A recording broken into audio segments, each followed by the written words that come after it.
bom dia a todos. Estamos aqui renovando as nossas oportunidades e possibilidades. Nós terminamos o dia de ontem falando sobre esse processo aqui, escolhos, isto é, empecilhos da mediunidade. Todo aquele conjunto de situações e de cenários que podem obliterar, impedir, criar um certo embaraço no bom exercício da mediunidade. E porque estamos trabalhando o tema mediunidade e obsessão, nós dividimos o dia de ontem, onde apresentávamos, isso para dar uma recapitulada, né? Nós apresentávamos as questões relacionadas à mediunidade, então a gente trabalhou a conceituação do tema, o que é mediunidade, a gente entendeu um pouquinho daquilo que o Livro dos Médiuns traz para nós. O Livro dos Médiuns, gente, é uma obra dividida na sua introdução, na sua primeira parte, que tem 4 capítulos. Kardec chamou esses 4 capítulos da primeira parte de noções preliminares. E depois, a segunda parte do Livro dos Médiuns, com 32 capítulos. Todo esse material, portanto, 36, e se a gente quiser contar a introdução como 37º, são 37 partes que o Livro dos Médiuns está então dividido. Foi um trabalho hercúleo, né? E ao mesmo tempo maravilhoso do codificador. Isso tudo para dizer que seria muita pretensão da nossa parte querer resumir um trabalho de anos de Allan Kardec num seminário até de dias. De verdade, nós precisaremos, e aí quando eu falo assim, somos todos nós, inclusive quem nos ouve na internet, precisaremos de toda uma vida. É bem curioso porque o próprio codificador fala isso na introdução do Livro dos Espíritos, que é uma obra que antecedeu ao Livro dos Médiuns, né?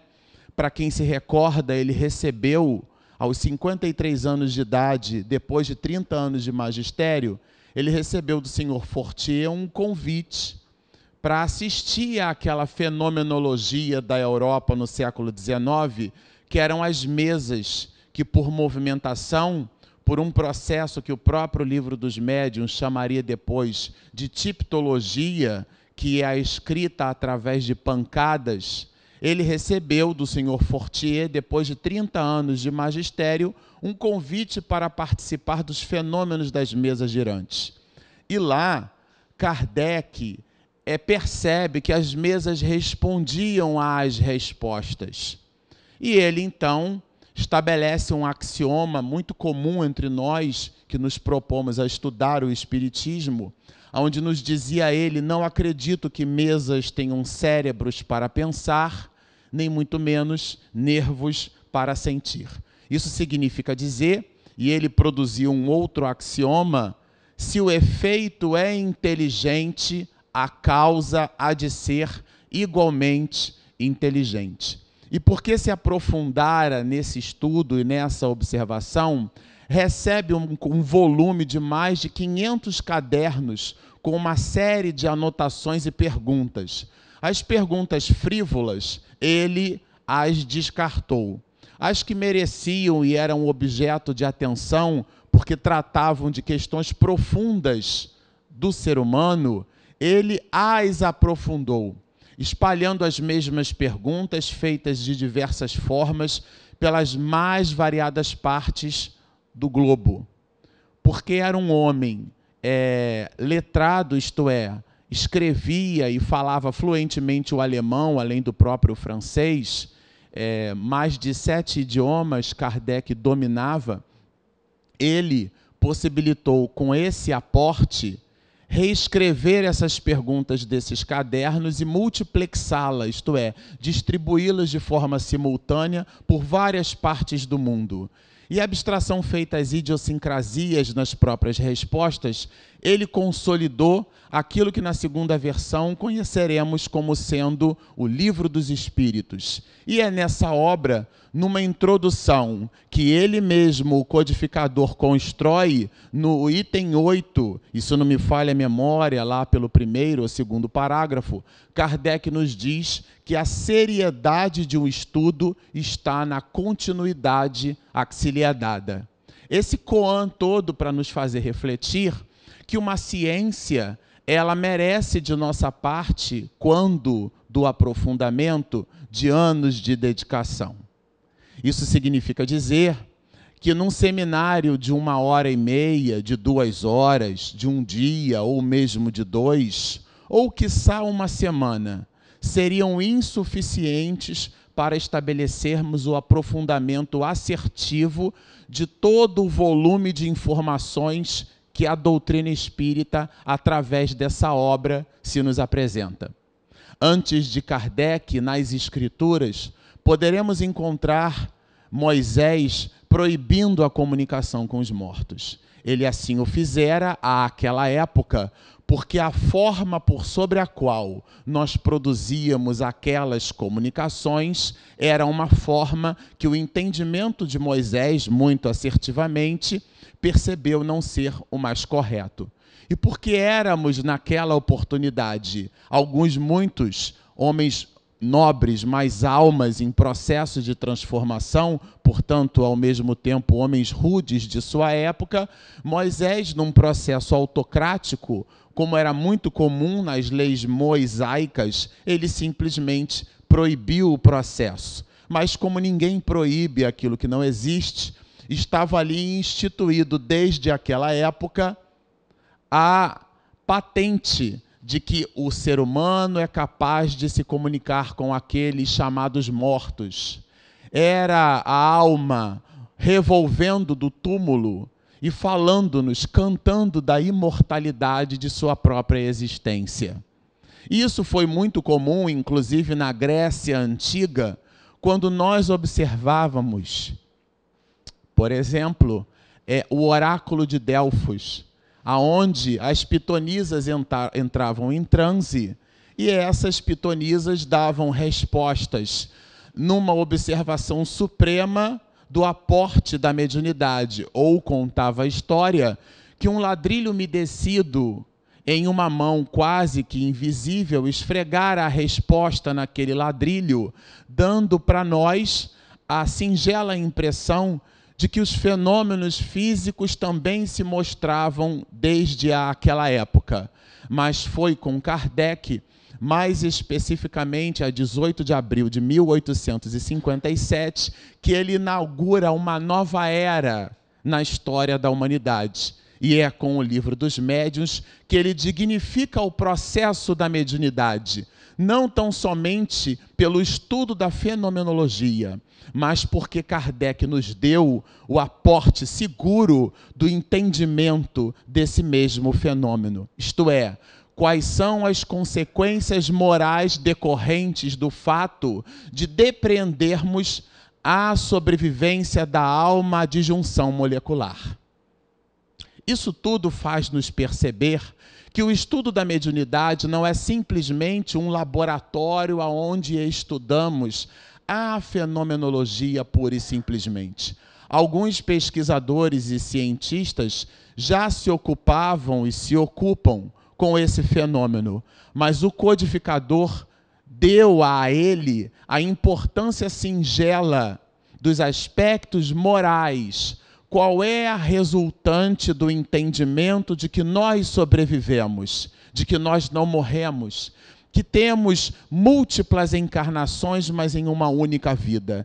Esse volume de reflexões mudará, como mudou, singela e honestamente, todo o processo de entendimento da alma. Tanto assim o é, que o próprio Kardec, na parte primeira desta obra, ele abre o Livro dos Médiuns se nos perguntando: há espíritos? E essa análise reflexiva que depois do introito que ele mesmo estabelece nesse livro, ele, o codificador, dá-nos a perceber que o entendimento de que há espíritos e que aportando a sobrevivência de nós mesmos ao corpo que se nos apresenta somente como um avatar, a sobrevivência da alma diz-nos muito a nós mesmos. Que a fenomenologia a quatro paredes, muito embora seja algo que se nos apresente sobrenatural, ele, o próprio codificador, na primeira parte do Livro dos Médiuns, vai nos dizer que não existe nada de sobrenatural. Até mesmo porque Camille Flammarion, que escreveu a obra Deus na Natureza, vai nos fazer nos perceber que nada está sobre a natureza. Tudo está em a natureza. O que acontece é que a nossa ignorância, e aqui estamos dizendo de um substantivo derivado do verbo ignorar, isto é, desconhecer. O nosso desconhecimento da realidade espiritual faz-nos perceber que aquilo que não compreendemos se apresenta como miraculoso, mas é o codificador que, analisando as nuances do laboratório do mundo invisível, fará a nossa reflexão perceber que não há maravilhoso. O que há de maravilha é a potencialidade da divindade, multiplexão das oportunidades da própria natureza em fenômenos algo desconhecidos por nós, mas que o Livro dos Médiuns fará questão de movimentar o pensamento dessa realidade pulsante que é a comunicação extrasensorial antes desse livro e depois dele. Depois do Livro dos Médiuns, teremos todo o insumo necessário para entender a fenomenologia. E aqui nos encontramos retirando fragmentos dessa obra.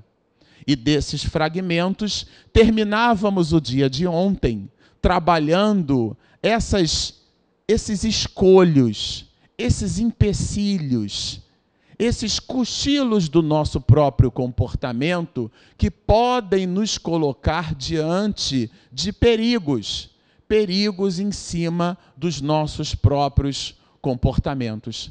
Porque se há algo de nós, em nós e para nós, que poderemos solicitar à divindade, é que nos afaste de nós mesmos. Desse homem velho que existe dentro de nós, desse conjunto de interesses de outrora que fizemos questão de alimentar em personagens que animávamos em reencarnações anteriores e que agora nós, diante desse conhecimento que se estabelece para nós como um conflito sim, porque pensávamos de um jeito, e agora o Livro dos Médiuns nos diz que nós somos Wolverines espirituais. Somos como X-Men, nós não morremos, nós somos imortais. E porque somos imortais, isso modifica tudo na nossa trajetória. O nosso futuro será exatamente o resultado daquilo que fizermos no dia de hoje, e que o passado somente representa na história de nós mesmos o valor excelso para conhecermos a nossa trajetória e não para fixarmos os erros transados que fazem parte no processo pedagógico da nossa evolução, isto é, os decessos, os erros, as oportunidades em acertos como elementos de propulsão da própria alma.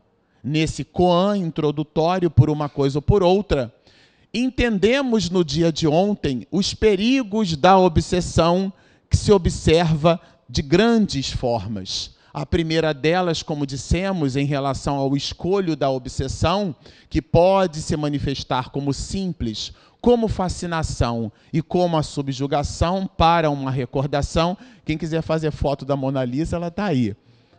É a obsessão simples. Aquela sugestão singela que o Espírito se nos oferece, que passa pela nossa concordância, passa pela nossa aquiescência, isto é, nós num processo de sintonia, e estudávamos isso ontem, quando mergulhávamos nas proposições do comportamento das ondas eletromagnéticas, entendemos que essa sintonia é um enlace vibratório de espíritos para com espíritos. E esse processo se dá através do perispírito, que é uma espécie de corpo do espírito.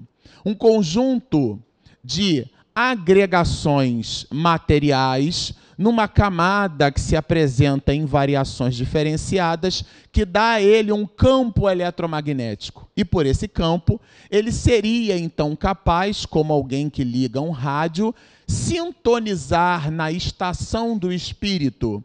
E essa sintonia está na razão direta do nosso próprio comportamento. Por uma coisa ou por outra, além da obsessão simples, também entendemos os processos de fascinação.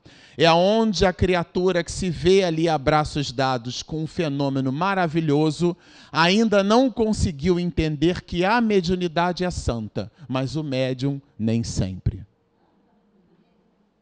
Por isso mesmo, porque ela é portadora de algo maravilhoso, ela fica achando que a maravilha é dela, e não que fora dada por ela num planejamento no mundo espiritual para o seu próprio soerguimento. E por que a vida do médium é uma possibilidade de soerguimento? Porque se os espíritos falam pela nossa boca, se os espíritos se utilizam dos processos de escrita que o Espiritismo chamará no próprio livro dos médiuns de psicografia, a grafia escrita através da psique, da alma humana, nessa interpolação vibratória que se manifesta de forma mecânica, como muitas das psicografias do médium Chico Xavier, né, esse apóstolo da mediunidade, que antes dele, tínhamos uma ideia do comportamento do mediunato, que é a excelência comportamental de um médium. E depois dele, Chico Xavier foi capaz de materializar a abstração feita ao volume de obras que ele deixou como legado, fazendo parte de 50% de toda a sua história. Os outros 50% seria, então, o seu próprio comportamento. Por uma coisa ou por outra, o médium fascinado não conseguiu entender que esse talento é algo que Deus lhe ofereceu para que ele exercitasse a renúncia, para que ele exercitasse a abnegação, para que ele exercitasse o exercício de paciência sobre si mesmo. Porque se o médium deve ser um equipamento neutro na reunião mediúnica, para conquistar neutralidade, é preciso fazer o exercício de suportar calúnias, algumas delas muito bem urdidas. O médium sincero, ele se vê a braços dados de suportar a injúria, de suportar, por exemplo, a traição de amigos que lhe são muito próximos. Sim, porque o inimigo, nós não damos as costas a ele com receio e medo, talvez. Mas o amigo, porque relaxamos, a esse nós oferecemos a face, o corpo inteiro, e por que não as costas? E aí esse amigo, porque na verdade é um ser humano, como nós, cheio de acessos e de decessos, ele pode, metaforicamente, nos apunhalar pelas costas. E nós, então, nos decepcionaremos com esse amigo. E é curioso pensar desse jeito, e trabalhávamos isso ontem, em uma das abordagens do seminário, porque nós só nos decepcionamos com as pessoas porque as tornamos infantilmente excepcionais. Só que ninguém é excepcional. Então, num processo, quando a moça, por exemplo, conhece o rapaz, ela projeta nele a abstração feita à beleza da juventude, ela projeta nele, as mais das vezes, todo o conjunto de anseios que ela espera realizar e depositar em si, como os pais que desejam medicina aos filhos porque não lograram serem médicos naquela existência. Então nós projetamos no outro sem perguntar ao outro se aquilo é o que ele deseja. E por uma coisa ou por outra, Quando a criatura humana manifesta os seus próprios pendores, os seus desejos e as suas inclinações, nós nos decepcionamos com elas, porque as tornamos excepcionais. Mas de verdade, ninguém é excepcional. O médium fascinado parece aquele de nós que se coloca nessa posição de exceção, que entende que esse contributo do autossorgimento seria algo colocado por Deus para o destacar diante das outras pessoas, quando de verdade é exatamente o contrário. No dizer de Paulo de Tarso, quando na sua exortação nos lembrava assim, dizia ele, Paulo: fiz-me fraco para os fracos, para ganhar os fracos. Fiz-me tudo para todos, para por todos os meios chegar a salvar alguns. É o processo em que Jesus mesmo já nos dava a dica, quando na parábola do bom samaritano, o homem das Samarias, aquele judeu primitivo, para assistir ao transeunte semimorto, ele faz o movimento de descer do cavalo. Isto é, estabelecer o mesmo processo, porque de verdade somos todos iguais perante Deus. Às vezes não possuímos cognição moral para entender isso. Às vezes é complexo entender que Deus ama aquele homem que bota um cinturão de bombas e explode no mercado se matando e matando mais de 200 pessoas. Deus ama aquela criatura do mesmo jeito que ama a Madre Teresa de Calcutá, do mesmo jeito que ama a cada um de nós. Porque Deus não estabelece distinção. E esse pensamento absoluto do valor de justiça e de bondade de Deus, da sua supremacia na lei do amor, nós estamos como crianças espirituais engatinhando, dando os primeiros passos. Porque se visitamos na diária, na vida comum, uma situação onde alguém nos ofende, a gente chega em casa algo raivoso, e um familiar se nos pergunta: mas por que você está assim? Nós diremos: porque ele me ofendeu. É como se entregássemos numa espécie de controle remoto virtual todas as nossas emoções na mão das pessoas. Estamos dizendo, como crianças espirituais, que os outros são capazes de movimentar as nossas emoções. Isto é, que nós não somos senhores de nós mesmos. E isso é uma falácia, porque de verdade a alma humana é responsável integralmente pelas suas atitudes. Comentávamos ontem isso num grupo de juventude, da excelsa oportunidade que sempre Deus nos dá no processo de escolha, no livre arbítrio, na liberdade que temos de arbitrar, isto é, de decidir. É importante citar que a nossa capacidade de escolha, de decisão, está intimamente associada à nossa capacidade de compreensão. Porque quando lemos as obras, por exemplo, Missionários da Luz, onde ali encontraremos o planejamento espiritual de Segismundo, não sejamos ingênuos. Nem todos de nós ainda somos capazes de planejar a nossa própria reencarnação. Isso significa dizer que ela, as mais das vezes, se nos apresentará pelo automatismo das leis. Leis com L maiúsculas, que se definem e nós interagimos com elas. Mas parece que o fascinado não entendeu isso. E porque tem o seu campo, o seu halo mental ainda associado a processos de projeção do ego, ele vai estabelecer uma ilusão de que é melhor do que os outros. Mas como um rio caudolento, que ele inicia num singelo riacho ou córrego, que vai abrindo sulcros no solo, quando ele se nos apresentará de forma mais volumosa, arrastando troncos de madeira sem que sejamos capazes de contê-lo, ele se transformará na subjugação.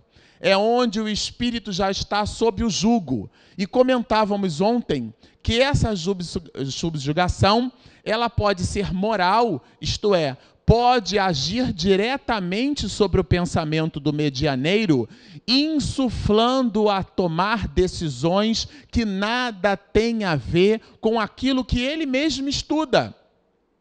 Porque em estágios anteriores, num processo de obsessão simples, que todo mundo tem, ele então estabelece esse canal de comunicação e ele adquire um nível de acoplamento, de rigidez vibratória, vamos dizer desse jeito, que o espírito encontra na realidade do medianeiro uma condição psicossomática tão favorável, um ecossistema tão rico, que tudo aquilo que o espírito sugere, o médium pode até chegar a pensar, já que se encontra em fascínio, que aquilo vem dele mesmo, que as ideias e sugestões são brilhantes, e ele, por essa mesma maneira, no nível de acoplamento tenaz, ele passa a viver não tal como deveria, mas sim num processo de simbiose, recebendo e agindo, aportando em nível de pensamento,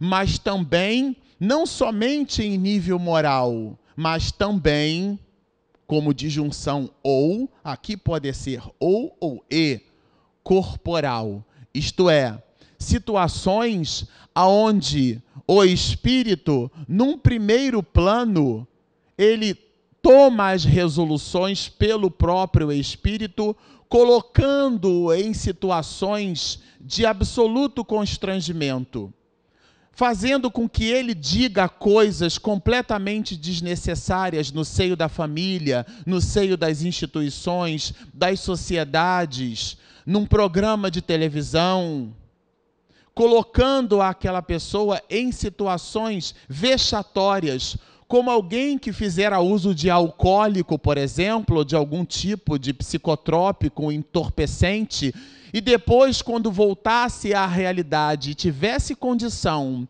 de perceber numa gravação a sua própria atitude, ficasse completamente envergonhado, como um homem que volta para casa de madrugada, embriagado, abre a geladeira e urina na própria geladeira, acreditando ser ali o vaso sanitário. Completamente descompensado em função da realidade, quando retoma as suas possibilidades, ele se frustra.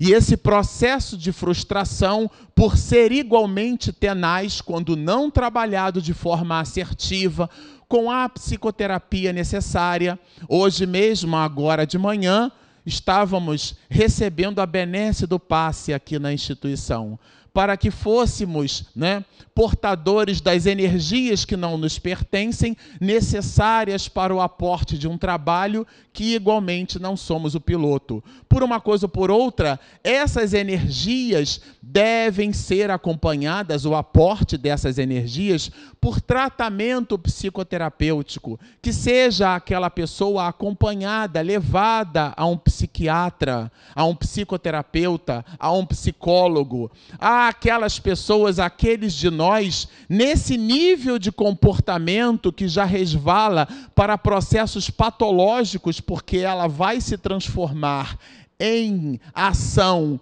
sobre o material orgânico do médium, do medianeiro, do obsedado, nesse mais alto grau, ele necessitará de apoio médico. Situações desse jaez não devem ser conduzidas pelo presidente de uma casa espírita ou por um amigo não equipado dos conhecimentos técnicos de psicoterapia. Ela deve ser, sim, acalentadas por esses companheiros, por aqueles de nós que nos propusemos a ajuda. Mas alguém que se dedicou nos bancos acadêmicos a 6 anos de estudo, isso para adquirir uma condição mínima de conhecimento dessa ciência profunda que é a medicina, depois especializar-se por 2, 4, 6 anos, e quiçá alguns médicos diriam, como um neurologista que recebi consulta há algum tempo atrás em São Paulo. Dizia ele para mim: eu tenho 25 anos como médico e mais de 18 anos como psiquiatra, porque eu disse para ele de alguns sintomas que eu estava apresentando e disse assim para o médico: doutor, eu sei que isso vai parecer coisa de louco, mas dito por um psiquiatra, ele me interrompeu e falou: meu filho, eu tenho 25 anos de medicina e cheguei à conclusão que eu continuo aprendendo.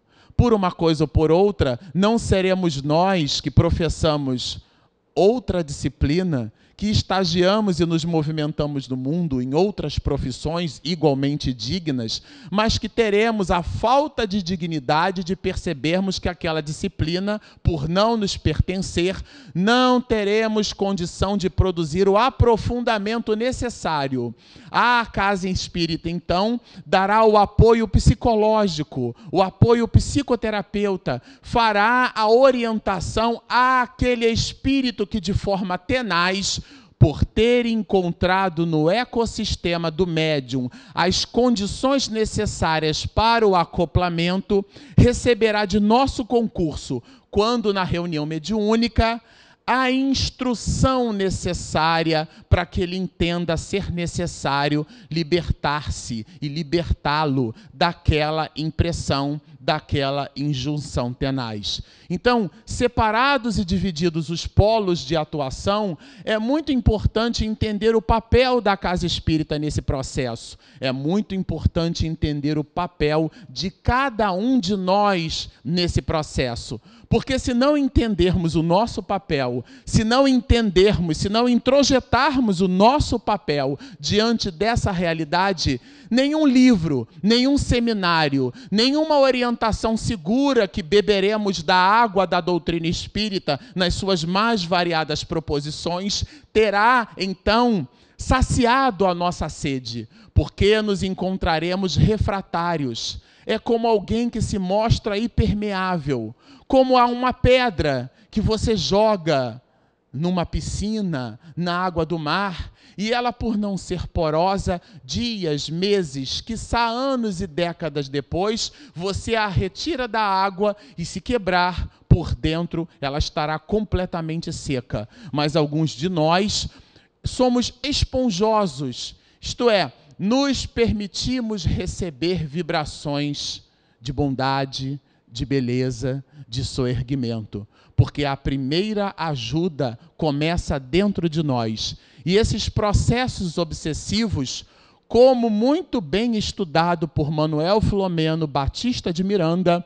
ele, no mundo espiritual, percebeu que, muito embora o cuidado nas reuniões mediúnicas fosse extremo em alguns casos, que o processo de dedicação da Casa Espírita, dos seus frequentadores, fosse num nível de excelência ótima. Mesmo assim, esses processos de desacoplamento do obsedado e do obsessor, eles não se produziam na razão direta dessa mesma dedicação. Fora, inclusive, por isso, em quase 30 anos de estudo no mundo espiritual, quando Manuel Filomeno de Miranda se nos apresenta a sua primeira obra, Nos Bastidores da Obsessão, é o primeiro livro da obra de Manuel Filomeno de Miranda, pela pena, pela psicografia augusta e segura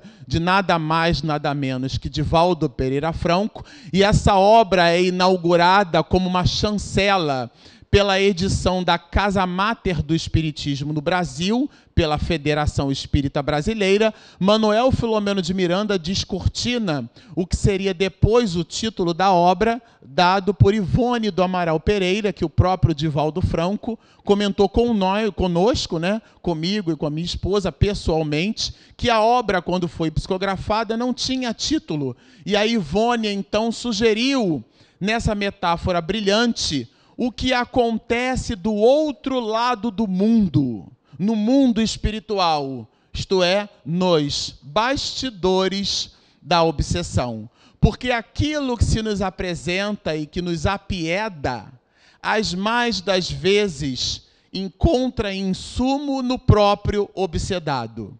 Isto é alguém que, muito embora verbalize uma doença, aquela pessoa, de uma forma ou de outra, no seu consciente legítimo ou no seu inconsciente profundo, ela vai manifestar um desejo de permanecer naquela mesma condição. E não há ajuda nenhuma que consigamos ofertar a quem não quer se libertar.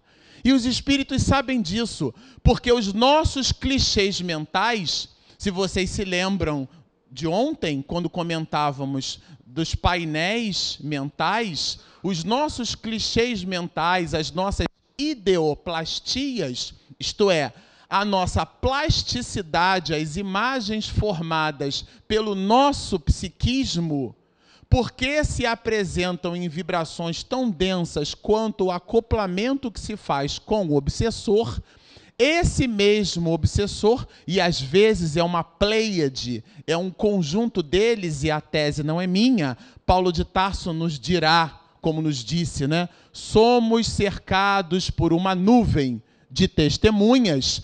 Esse nível de acoplamento num processo ideoplástico fará com que o espírito obsessor, tomando posse dos clichês mentais daquela pessoa, saiba dirigir e nortear a sua ação, porque conhece a caixa mental do medianeiro, porque tudo aquilo que eclode da sua mente apresentar-se-á em condições tenazes, em vibrações muito baixas, exatamente no mesmo campo de percepção do obsessor.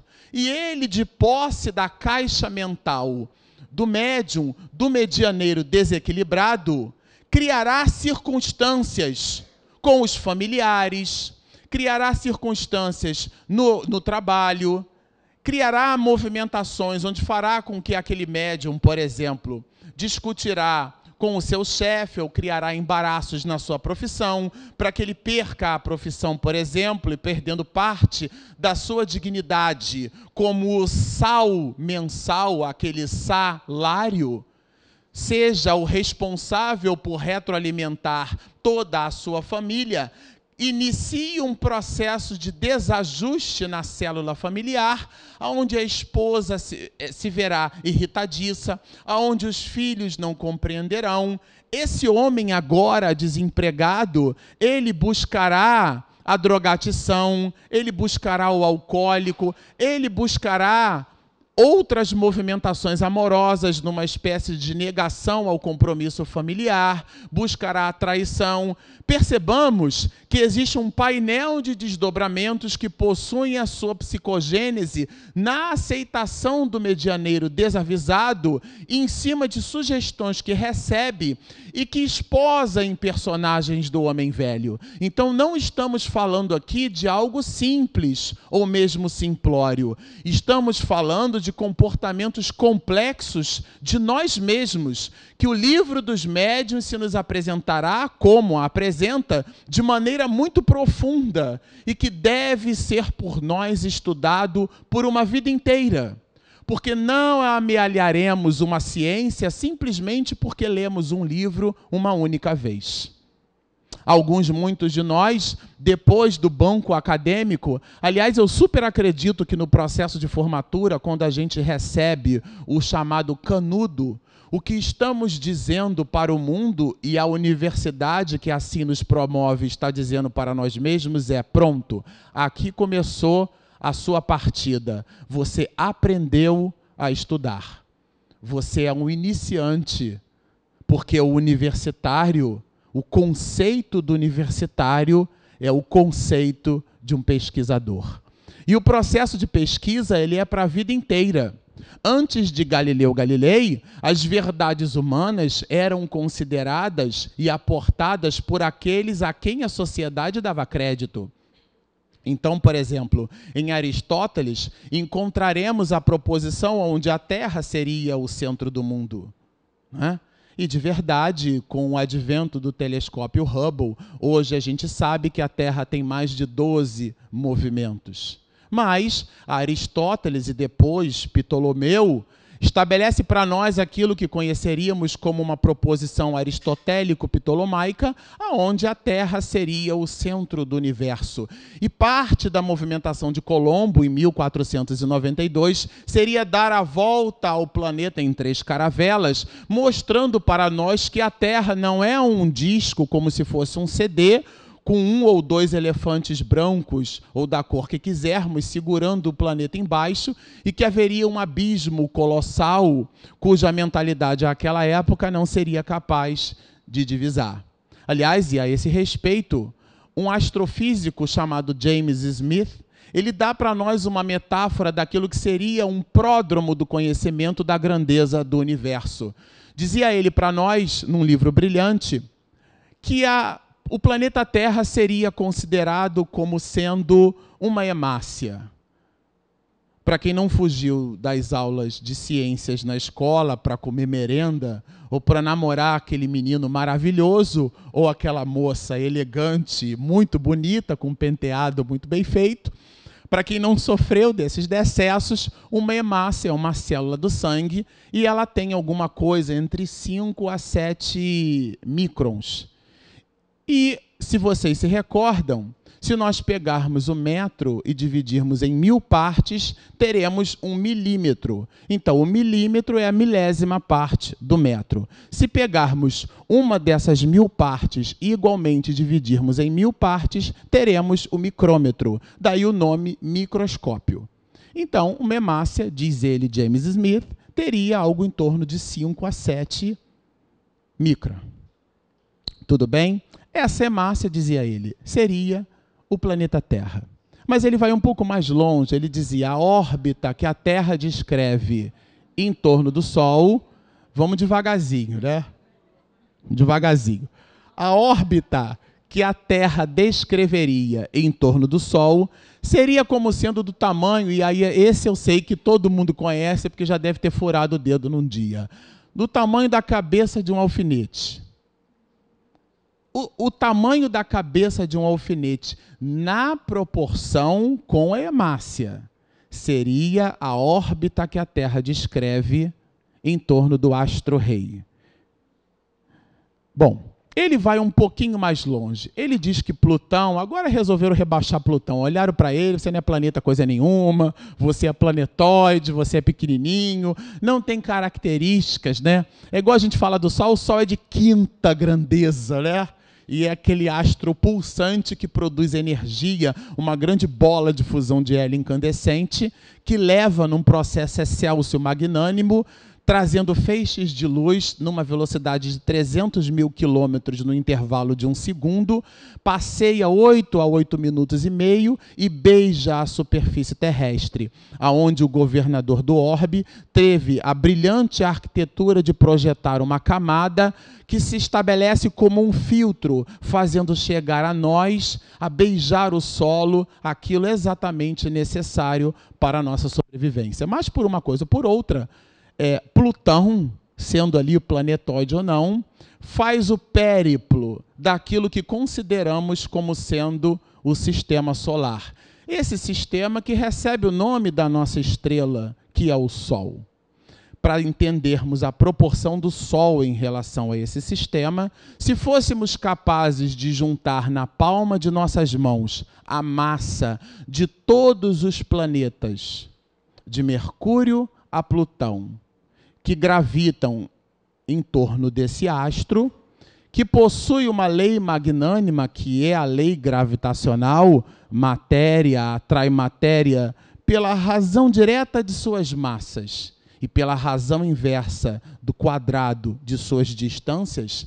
Essa lei magnânima encontra no Sol a seguinte realidade: se fôssemos capazes de juntar todos os planetas e todos os artefatos desse sistema, teríamos um punhado que representa um pouco mais ou um pouco menos de 2% de tudo aquilo que é o sistema solar. O Sol sozinho tem 98% de toda a massa do sistema solar.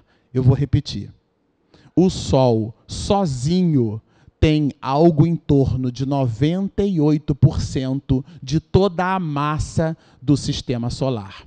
Mas James Smith chegou a nos dizer que esse sistema, que possui essa estrela maravilhosa chamada Sol, seria como uma moeda de 20 cents, 25 cents, que, comparando para o nosso lado aqui do Brasil, seria como se fosse uma moeda de 10 centavos, aquela antiga prateada, né? Não a novinha.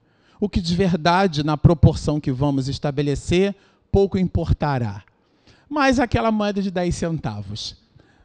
Então vamos imaginar que nós saímos aqui agora da Federação de Tocantins e, porque estamos do lado de fora, na rua, o telefone celular toca, fazemos o movimento de buscar o aparelho no bolso e, quando o retiramos, cai do nosso bolso exatamente essa moeda de 10 centavos. Eu vou agora aqui estabelecer um desafio imaginatório para todos nós. Vamos buscar, contemplar essa moeda de 10 centavos caída no chão ali fora em relação ao tamanho dessa instituição. Vamos fazer esse esforço. A proposta não é essa. Agora, vamos imaginar que sejamos capazes de usar uma espécie de Google Earth mental e a gente faz aquele movimento onde a gente sobe. E nós estamos olhando o telhado da instituição, toda a sua construção, a rua e, ao mesmo tempo, a moeda de 10 centavos. Não é essa a proporção do astrofísico James Smith. Mas a gente vai mais longe. O nosso Google Earth tem uma série de possibilidades, então a gente consegue subir um pouco mais. E nós conseguiremos, num esforço enorme, divisar toda a Palmas e, ao mesmo tempo, contrapor esta proporção com essa moeda de 10 centavos que nós deixamos cair no chão. Não é essa a proporção. Vamos subir um pouco mais e, num esforço tremendo, nós encontraremos todo esse estado brilhante de Tocantins, com Palmas, Araguaína e todos os municípios que compõem esse maravilhoso estado. Não é essa a proporção. Insatisfeitos que estamos e que somos, desejosos de conhecer essa proporção, nós vamos subir no nosso Google Earth. E, num esforço hercúleo, nós encontraremos a moeda de 10 centavos mergulhada no infinito do nosso grande país-continente, terra de Veracruz, terra de Santa Cruz, terra de muitas cruzes, chamada Brasil. Mas não é essa a proporção. O nosso astrofísico nos diz, brilhantemente, que a proporção dessa grande mancha de leite chamada Via Láctea em relação ao nosso planeta seria essa, ao nosso sistema solar, seria essa moeda de 10 centavos colocada em qualquer posição do extremo norte da América do Norte ao extremo sul da América do Sul.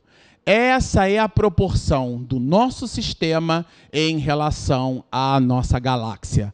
Mas o homem viajou muito e o telescópio Hubble mapeou e fotografou aquilo que consideramos o espaço de percepção daquilo que chamaremos de universo e encontrou não 100 galáxias, não 200 galáxias, não 1000 galáxias, mas 200 bilhões de galáxias.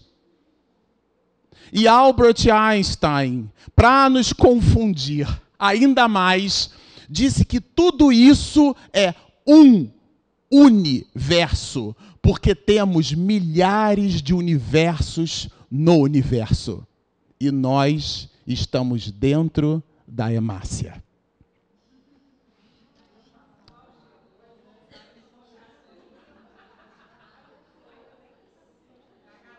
A própria ciência com o que ela tem hoje, ela já nos apresentará elementos para que nós entendamos o valor da palavra humildade. Humildade é isso, é o reconhecimento da nossa pequenez.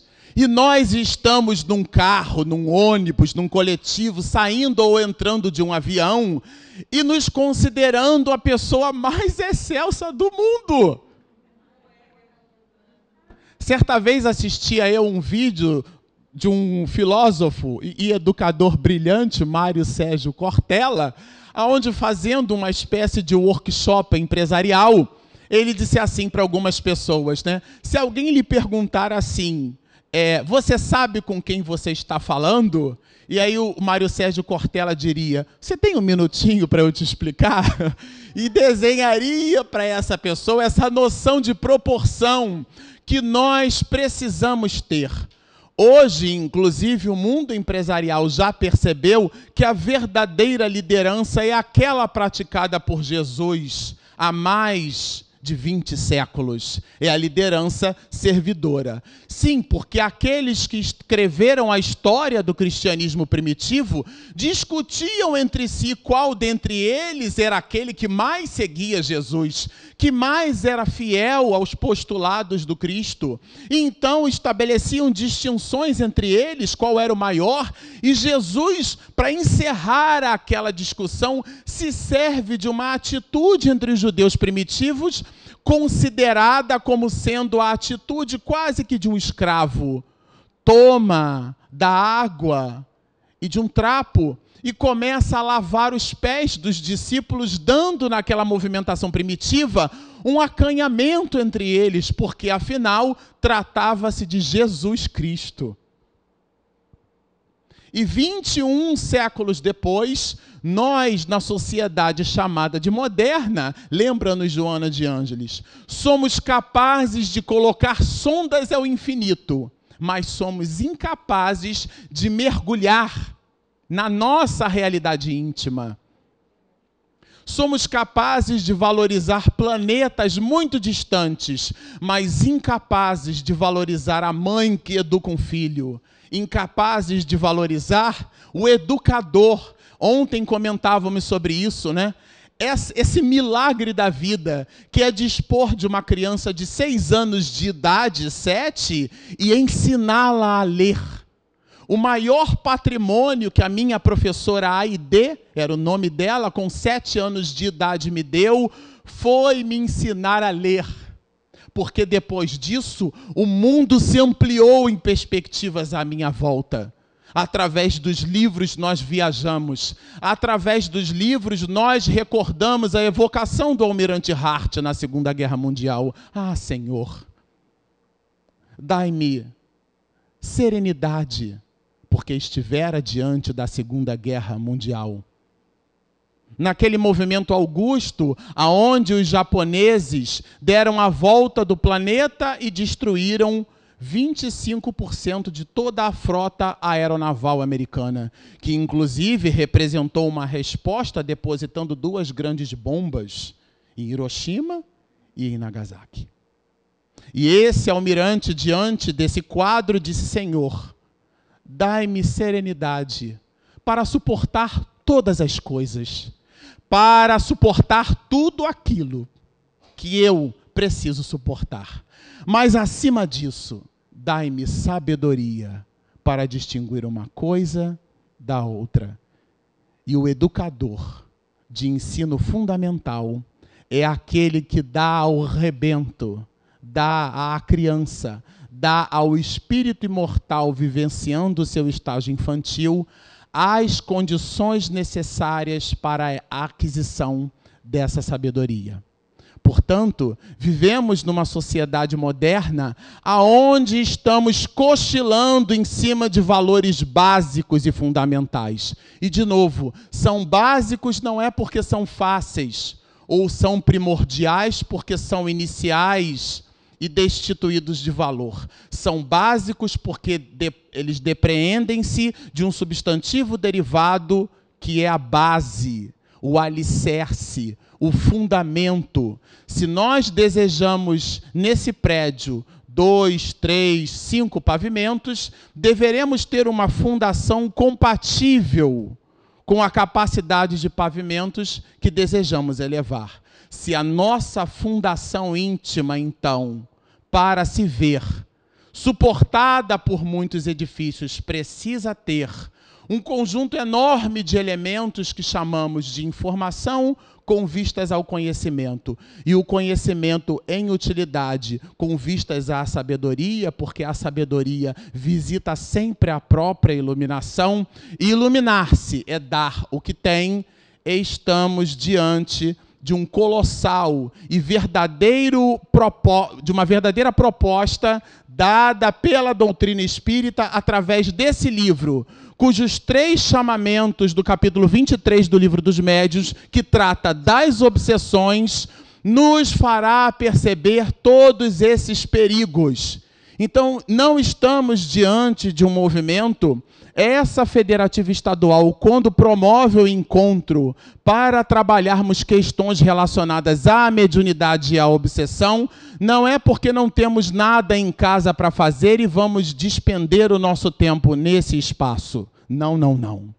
É porque estamos revisando os instantes por sobre os quais o próprio Manuel Filomeno Batista de Miranda dá-nos na trilogia, no alvorecer de uma nova era, a possibilidade do amanhecer de uma nova era, dá-nos a possibilidade, nesse processo, de nós modificarmos toda a nossa trajetória até aqui. Não importa aquilo que fizemos no passado. O passado existe para fortalecer o que somos hoje. E o que somos hoje é a proposta do anjo que existe em nós. Observem que estudar mediunidade é muito mais do que simplesmente ler questões do livro. É refletir sobre a nossa importância, sobre a importância do nosso próprio melhoramento. De maneira que conhecemos esse processo aqui, que nós conhecemos ontem, é a de um menino que passava por um processo de subjugação moral, porque ele então se via ali com charretes virtuais. É a subjugação moral, é material, além dos processos de subjugação moral, pelo acoplamento de ideias e de pensamentos, aqui atinge o corpo físico. Por esse descuido, por esse não visitar das questões relacionadas à humildade, ao reconhecimento das nossas próprias limitações e, ao mesmo tempo, do anjo que existe em nós. Nós gostaríamos de deixar esse primeiro bloco fazendo algumas considerações de ordem geral, que são alguma revisão de tudo aquilo que nós já comentamos até o dia de hoje, mas, ao mesmo tempo, uma maneira de fixar, porque a repetição ela é sempre um exercício didático de fixação. Então, nunca é demais. Mas aqui existe um propósito de realizarmos uma espécie de highlight, né? Um spotlight, pormos luzes em alguns aspectos. E o Livro dos Médiuns, ele vai nos apresentar uma observação muito curiosa e, ao mesmo tempo, muito profunda. Trata-se da terceira, quarta parte do Livro dos Médiuns, onde comentávamos, né, que o Livro dos Médiuns é dividido em 2 partes. A primeira parte tem 4 capítulos. Esse item 28 tratará de questões relacionadas a um capítulo que ele chamou do método. E nesse capítulo, no item 28, ele nos dá uma receita reflexiva para nós espíritas. E ele fala, Kardec fala, entre os que se convenceram. Tá bom, já entendi o recado. Já entendi o recado. Você já me convenceu, você, Kardec, já me convenceu. Eu li o Livro dos Espíritos, já entendi tudo. Então, o outro dirá, não, ainda não estou completamente satisfeito. E Kardec faz uma distinção. E no item 28, Porque ele, anteriormente, se nos apresentará a seguinte sugestão. O Espiritismo se apresentará para aqueles que se mostram sedentos, aqueles que entenderam que a vida se mostra algo vazia, que aquele ciclo da realidade humana, do antropóide, que é alimentar-se, dormir e fazer sexo, não é suficiente para completar os seus anseios. Ele percebe um certo vazio existencial. E buscando os livros e o estudo, parece que isso potencializa esse mesmo vazio, porque ele entende que há uma necessidade de realização. Há que existir um sentido para a vida. Para esses, Kardec dirá no item 28, para esses que se convenceram de um estudo direto, podemos destacar. Ele pode destacar. Podem destacar-se. E ele vai se nos apresentar. Primeiro, os que creem pura e simplesmente nas manifestações. Tem gente que vem à casa espírita para ver médium recebendo espírito. Deixa eu ver o que tem lá. Lembrando um pouco os processos da antiguidade, aonde o oráculo de Delfos apresentava as pitonisas entrando em transe. Eu quero assistir um transe desse. Nossa, eu super acredito que existam os fenômenos de comunicação e como eles se dão. Num movimento de total curiosidade, aliás, para os que creem pura e simplesmente nas manifestações, para esse grupo de pessoas, há aqueles de nós que na sala ou na câmara de passe, a gente meio que abre os olhos para perceber qual o possível movimento que o médium está fazendo, num halo assim de curiosidade. E se ele respira um pouco mais, a gente já fica algo estorcegante. Eu, numa oportunidade quando jovem, percebi uma senhora que visitava a nossa instituição pela primeira vez, e essa senhora era muito curioso. Quando ela percebeu que ao final da palestra espírita, que era um estudo do Evangelho, aliás, muito recomendado para palestras espíritas em casas espíritas, imaginemos se a gente vai trabalhar sobre sondas espaciais e o espiritismo. E aí a gente chama um astronauta da NASA para poder falar sobre aquilo, né? A proposta do Espiritismo é consoladora. Quem visita a porta da instituição, as mais das vezes, abstração feita à curiosidade, que inclusive ela vem também acompanhada da dor, mas as mais das vezes é a dor o protagonista do envio da pessoa à casa espírita. Então a palestra espírita em reunião pública é muito importante que ela fale ao coração, que os aspectos técnicos sejam diluídos por essa realidade da alma que é manifestada e representada pelo coração na forma do sentimento. Então, por uma coisa ou por outra, essa senhora, depois que recebeu as informações do Evangelho, ela foi encaminhada para a sala de passe. E quando ela voltou da sala de passe, e os médios naquela instituição, a casa, tinham o hábito de colocar o cômodo em penumbra, Jorge Andréa vai nos dizer que algumas transmissões fluídicas são carregadas de fósforo e a luz ela pode criar processos de obliteração desse mesmo fósforo, né? Ele pode algo diluir-se, encandecer-se, desfazer as suas propriedades essenciais e originais e por esse mesmo motivo a gente então às vezes deixa a luz tênue, insuficiente para que as pessoas não fiquem debatendo umas por sobre as outras e o suficiente para que exista um campo visual onde as pessoas que entrem não sejam almas do outro mundo, né? Porque as almas do outro mundo estão no plano espiritual. Aquele que entra na casa para tomar o passe está nesse mundo ainda, né? Pois muito bem. Ela, porque saíra da câmara de passe, nesse processo de penumbra, ela entrou sorridente, feliz, a mensagem do expositor foi muito feliz, né? Criou um halo de otimismo, de alegria nas pessoas, mas quando ela sai da sala de passe, ela sai carregada por dois homens, inclusive gerando uma espécie de espetáculo para aqueles que se mostravam à porta para entrar na mesma sala de passe. E alguns, pela primeira vez, se perguntariam, mas será o que tem lá dentro? que essa senhora sai carregada, né?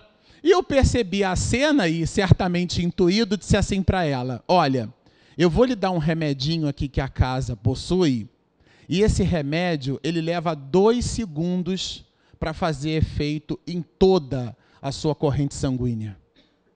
Eu frequento essa casa há muitos anos, contava 16 para 17 anos. E ajudava no translado das pessoas do salão para a sala de passe. Então eu via, a câmara de passe já está vazia, a sala de passe já está.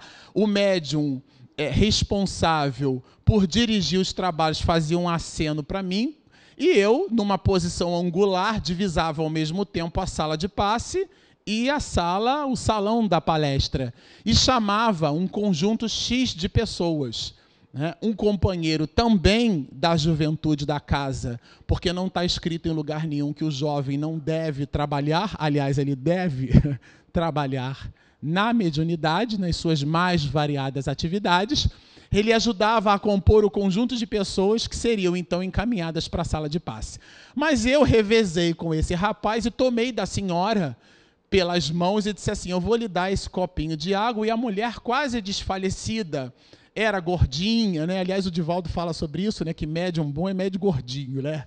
Ele disse assim, aquele médium gordinho, suarento, aquela pessoa muito magrinha, daquele passo xoxo, né? Ele fala brincando. Acho mó barato isso. E a senhora, né, bonachona e tudo, mas estava ali desfalecida. Eu quase que senti todo o peso do corpo dela dos meus braços.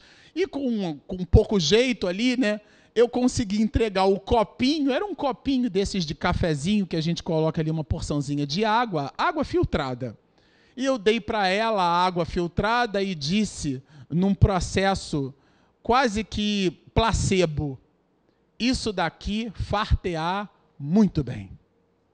E a mulher tomou a água e ninguém me contou. É algo que eu registro para a minha experiência de vida pessoal.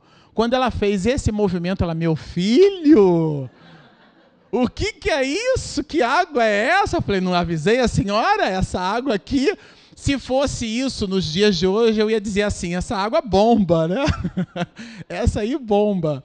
Bom, pois muito bem. Esses são aqueles que se preocupam única e simplesmente com as manifestações. Eles se ocupam em, estabelecendo ligação com a casa espírita, de visitar os aspectos do fenômeno, a fenomenologia. Isso é tão curioso e importante que a primeira abordagem que Kardec recebe para visitar reuniões das mesas girantes é feita por um entusiasta. E Kardec, como era um homem circunspecto, sério, era um cientista de sua época, ele disse: não. Só depois, quando o senhor Fortier, de forma comedida, faz o mesmo convite, mas com uma abordagem diferente, é que ele aceita. Porque um cientista do quilate de Kardec, naquela época, não visitava questões espetaculares. Aliás, na Europa do século XIX, nesse mesmo século, nós estávamos aprendendo as propriedades do eletromagnetismo, e aqueles que manipulavam as propriedades do eletromagnetismo, fazendo exibições, inclusive, em praças públicas, eram chamados mágicos, e não físicos, porque o fenômeno se lhes apresentavam como sendo espetacular. E só depois alguns físicos dignificaram e postularam esses mesmos fenômenos.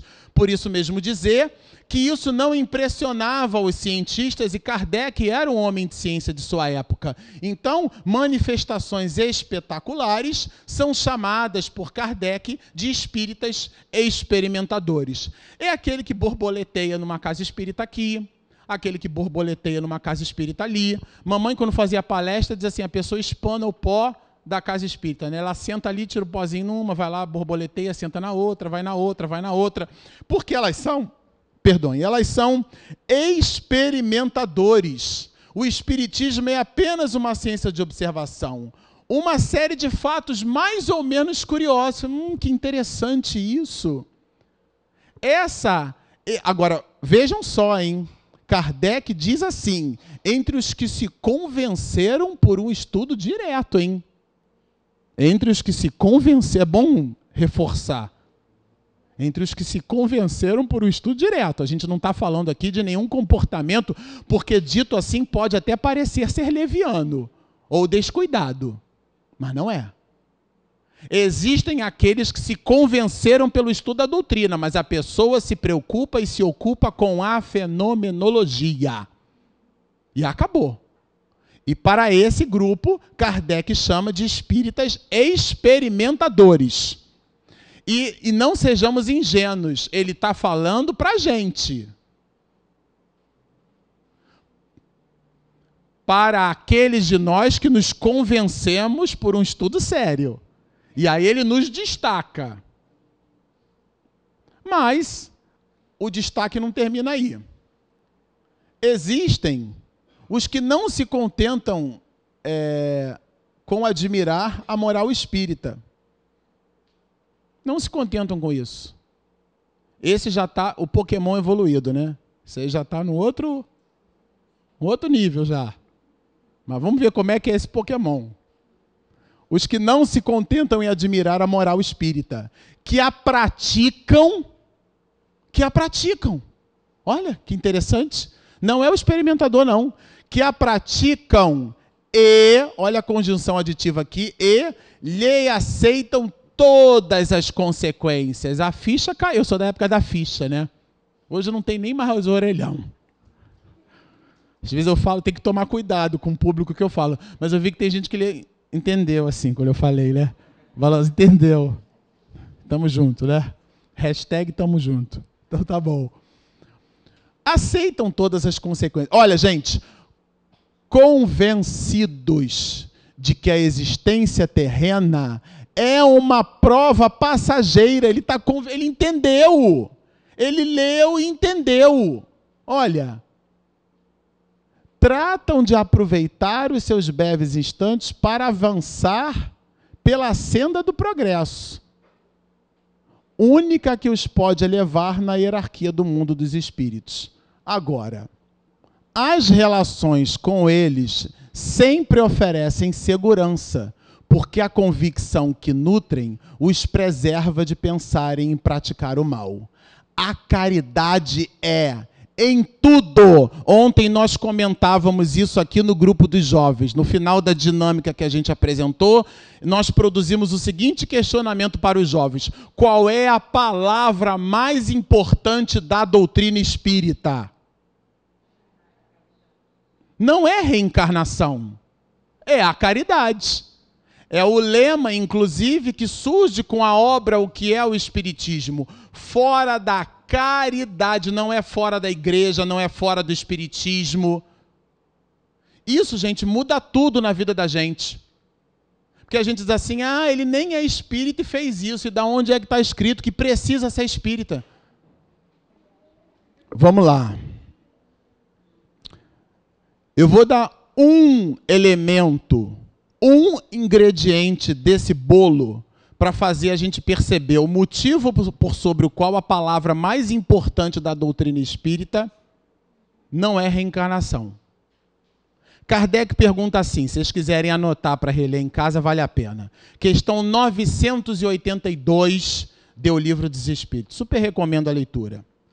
Será necessário que professemos o espiritismo e creiamos nas manifestações espíritas para assegurarmos a sorte na vida futura? Será necessário, 982 do Livro dos Espíritos, será necessário professemos o espiritismo e, lembra da conjunção aditiva? É um binômio, uma coisa e outra. Será necessário professemos o espiritismo e creiamos nas manifestações espíritas. Não é de manifestação que a gente está falando? Para termos assegurado a nossa sorte na vida futura. Antes de eu ler a resposta, vamos entender a pergunta. A pergunta é assim: quem é que se dá bem no mundo espiritual? Sorte na vida futura é o seguinte, parte 2ª do Livro dos Espíritos, sorte das crianças depois da morte. A palavra sorte aí é a condição. Como é que um rebento, uma criança, alguém que em tenra idade desencarna, fica no mundo espiritual? Sorte das crianças depois da morte, né? É a condição daquela criatura na erraticidade. Então, sorte. Vamos voltar para a pergunta. Será necessário que professemos o Espiritismo? A nossa bandeira. Qual a sua religião? Sou espírita. E professa e fala sobre o Espiritismo, e fala sobre reencarnação, e fala sobre reencarnação. E creiamos nas manifestações espíritas. Eu acredito que existe a comunicabilidade. É um dos princípios básicos da doutrina espírita, né? Para termos assegurado a nossa sorte, quer dizer, a nossa condição na vida futura, isto é, no mundo espiritual, o que vocês acham? Não? Olha a resposta que os espíritos deram e depois o comentário brilhante de Kardec para essa mesma resposta. Será necessário? Vê o que eles responderam. Se assim fosse, se fosse desse jeito, se dependesse só do Espírito, e a gente está falando do Consolador prometido por Jesus, hein?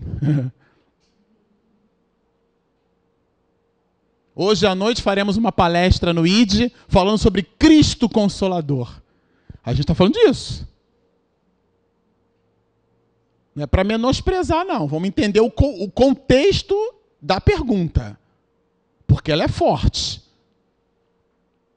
Se assim fosse, seguir-se-ia que estariam deserdados todos os que não creem.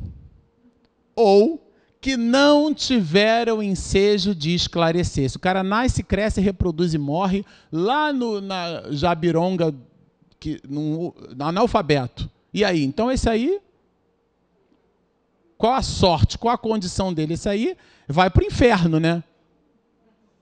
Que aí a gente chama de umbral, né? Porque o espírita, ele faz isso, né? Cuidado, hein? Você vai para o umbral, hein?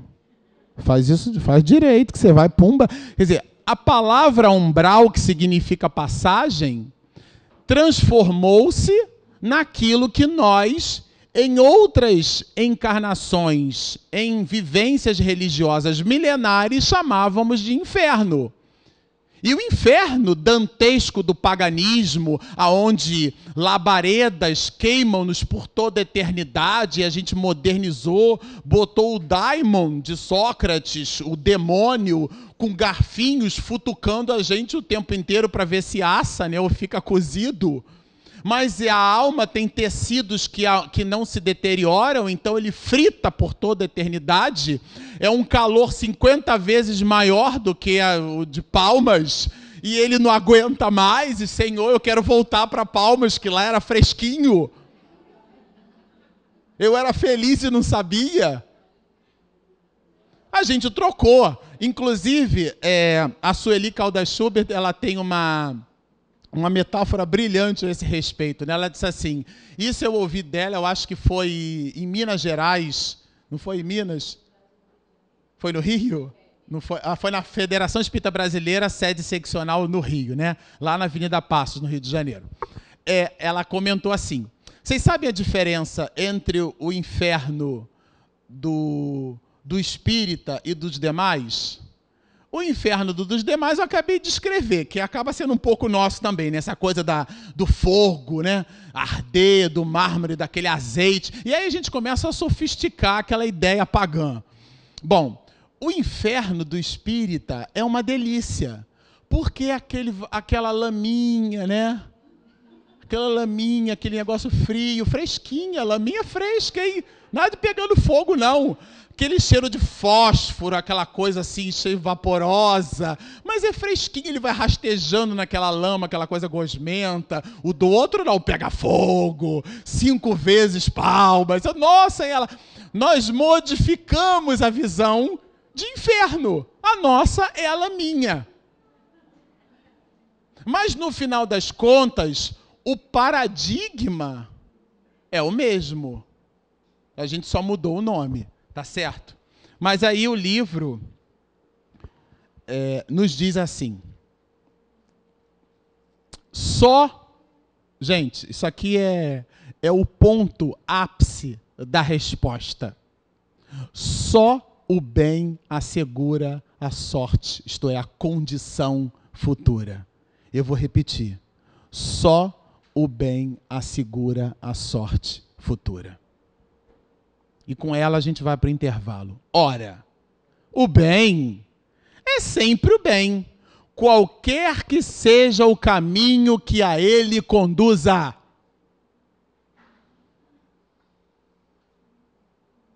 Então não está escrito, nem corroborado pela doutrina espírita, que para se dar bem no mundo espiritual, que a gente está chamando aqui de sorte na vida futura, a condição no mundo espiritual, precisa ser espírita. E se você ainda ficou com alguma dúvida, eu vou ler o comentário de Kardec. A crença no espiritismo ajuda o homem a se melhorar. Ajuda. Firmando-lhe as ideias sobre certos pontos do futuro. Você descobre que é um espírito imortal. Você olha para o futuro, ou deveria olhar, viu? É o plano de previdência do imortal. Tudo bem? Apressa o adiantamento dos indivíduos e das massas? Sim, apressa. Porque faculta, isto é, possibilita, dá os recursos para que nos inteiremos do que seremos um dia. Você não é Maria, José, Marcelo, Joaquim, você está. Você é um espírito imortal. A imagem e semelhança de Deus, e não é imagem física. Gente de cara e dente, nariz para frente, como dizia minha avó. Nada disso. Se entendeu assim, entendeu errado. Nós somos co-criadores.